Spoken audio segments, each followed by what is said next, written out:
I'm Miss Killian, and this is Lesson 8, Part 2. Read our craft question with me as I read it out loud. How does directly quoting evidence work? In our previous craft lesson, we discussed paraphrasing, what it is, why we use it, and when we use it. In this lesson, we're going to focus on the other way to use evidence, directly quoting from a text. Do you have the materials you need to be successful?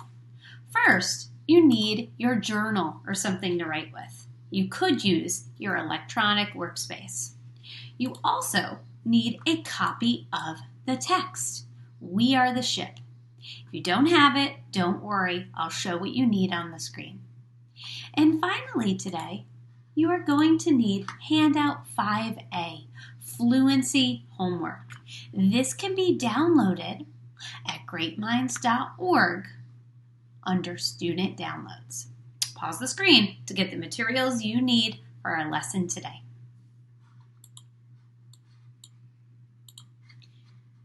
Do you have the materials? Great.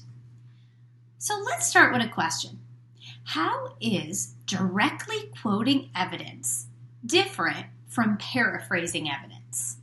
Think about that question now, and if you're working with a partner, you can pause the screen to discuss your response. You may have said that paraphrased evidence is written in the author's own words and order, while a direct quotation is written word for word from that original source. Let's talk more about direct quotations. On the screen is the anchor chart that we created in a past lesson. Open your journal to this chart now. Be sure you find the chart that says characteristics of direct quotations. All right, now that you have it, I want you to review the first 3 points under characteristics of direct quotations. Okay? And I want you to think, what are direct quotations? Remind yourself of that now. We know that direct quotations are word for word from an original source, that they use quotation marks around whatever you took from that original source. They also include the title, the author, as well as the page number. That's the same thing that we would do with paraphrasing. And we want to be careful that we don't plagiarize. We have some new elements, characteristics of direct quotations that we're going to add to our chart today. The first one we're going to add is direct quotations are used when evidence is hard to paraphrase. This may be that it's complicated, it's a heavy content, so you want to use it because it's hard to paraphrase. Write that one down now in your chart. The next characteristic of direct quotation is that direct quotations are used when the author's original words are catchy or they're powerful. It's when you want to capture exactly what that author had said. Write that down in your journal now. And the final new characteristic, it can be a phrase or a full sentence. So don't feel that you need to directly quote the entire sentence. Maybe you just want a few words to really convey your point. Why is it important to limit the amount of directly quoted information you use to support an idea in writing or in a speech? Pause the screen to think about that question, which is also on the screen. Let's discuss. Too much directly quoted evidence in your writing or in a speech will make the writing not sound like it's your own. It's also important to prove that you understand what the evidence, what you are using, is saying. If you use too many direct quotes, you won't have room or time to share your own understanding. Today, we will practice selecting only the most powerful evidence from the text. And we're doing this to avoid overusing direct quotations. So, let's practice. We're going to revisit a section of We Are the Ship, and we will practice choosing a direct quotation to support a main idea statement. The main idea statement that we will be supporting it's on the screen. Life as a Negro League baseball player was tough. In a moment, I'm going to put page 38 on the screen. If you have your own text, you can open to page 38 now. I want you also to take out your chart that we added to earlier in this lesson, the characteristics of direct quotations, and have that somewhere that you can easily access it, because you'll be using that to help you complete our activity today. So let's get to page 38. Page 38 is on the screen. If you look at the purple sticky note, that's your reminder of our main idea statement. Life as a Negro League baseball player was tough. I want you to reread page 38, looking for a directly quoted piece of evidence that you can use to support that main idea statement. Just find the evidence. We're going to write it after. Pause the screen, reread this page, and find evidence to support the main idea statement. Do that now. Did you choose a catchy or powerful word, or phrase, or sentence to support the main idea statement? If working with someone else, pause the screen now to share what you selected as your directly quoted piece of evidence. Make sure it's catchy or powerful. Maybe you selected Satchel Paige's quotation at the bottom. We were worked like the mule that plows the field during the week and pulls the carriage to church on Sunday mornings. That really stuck with me because it was powerful. This showcases the characteristics of direct quotations that we have in our second bullet down here, used when the author's original words are catchy or powerful.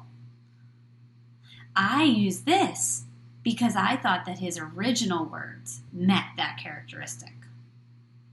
Or maybe you chose a different piece of evidence to support our main idea statement.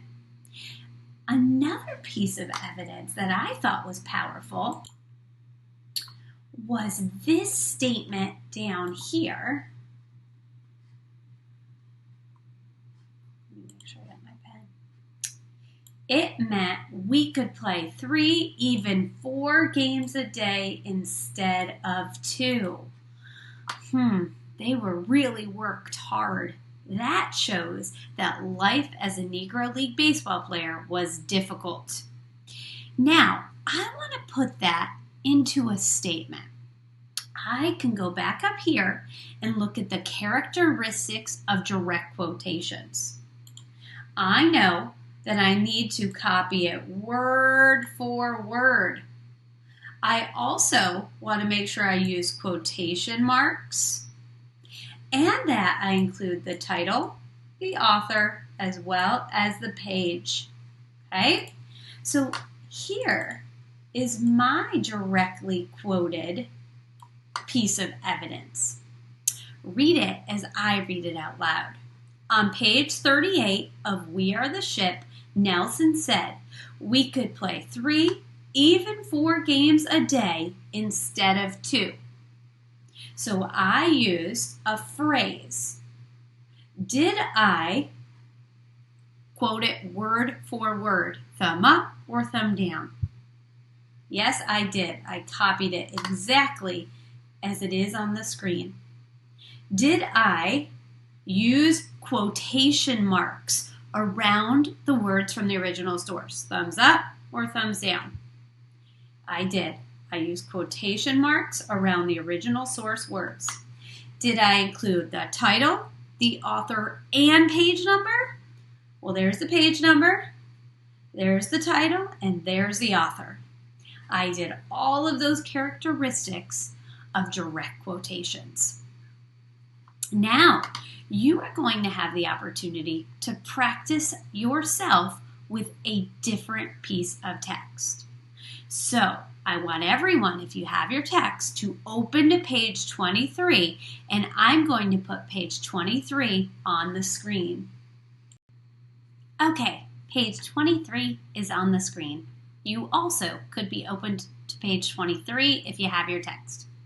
Here are a few reminders before you do the next one yourself. Direct quotations can be a phrase, several phrases, or a full sentence or more. Also remember to select powerful direct quotations that support our main idea statement that's above me in purple on the sticky. All right, so you are going to look at page 23. You're going to reread page 23, and I want you to find evidence, a direct quoted piece of evidence that you can use to support the main idea statement. Pause the screen, reread, and find what you want to directly quote now. Did you find something that you can use to support the main idea statement? If you did, nice work. If working with someone else, you can share what you found that you think supports the main idea statement. Be sure that what you selected supports life as a Negro League baseball player was tough. Share now. Here is some evidence that I have chosen to select. This doesn't mean it's the only evidence that you can directly quote. It's just what I chose on this page to support the main idea. Many times, the only sleep we got was on the bus. I think that shows that Negro League baseball players had a tough time. Okay? I can directly quote that piece of evidence. Another piece of evidence you may have chosen is this one. We couldn't get a glass of water to drink. Now, this piece of evidence that I chose down here, that is a complete or full sentence. This piece of evidence up here, that is a phrase. It's only a portion of a full sentence. But both pieces of evidence directly support my main idea statement. Now, we need to take what we found as evidence, as something that supports the main idea as evidence, and we have to write that down. So, on a clean page in your journal, I want you to write the main idea statement, and then under it, you are going to include the piece of evidence that you selected. Let's review the characteristics so that you remember what you need to be sure to include when you do this. You want to make sure that you copy it word for word from that source. You also need to use your quotation marks. You have to include the title, author, and page number. Double check to make sure that what you selected is powerful and matches that statement. You're going to pause the screen now, and you are going to check your understanding by writing down the direct quotation that you think supports that main idea statement. Do that now. So let's check your work. Did you select a catchy or powerful direct quotation to support our main idea statement? If you did, give yourself a pat on the back. Did you copy the quotation word for word? Nice work. Did you use quotation marks around the directly quoted evidence? Okay. Did you include the title, author, and page number from our original source? If you did all of these things, then you have successfully directly quoted evidence to support a main idea. Nice work. If there's something you can do to revise your writing, go back and revise your directly quoted evidence now. In the next lesson, we will analyze how an illustration supports a main idea, and we will compare and contrast text structures. If you have any questions, continue to reach out to us at info@greatminds.org. And thank you for learning with me today. As always, I appreciate you spending time with me, and I look forward to learning again with you in our next lesson. Have a great rest of your day.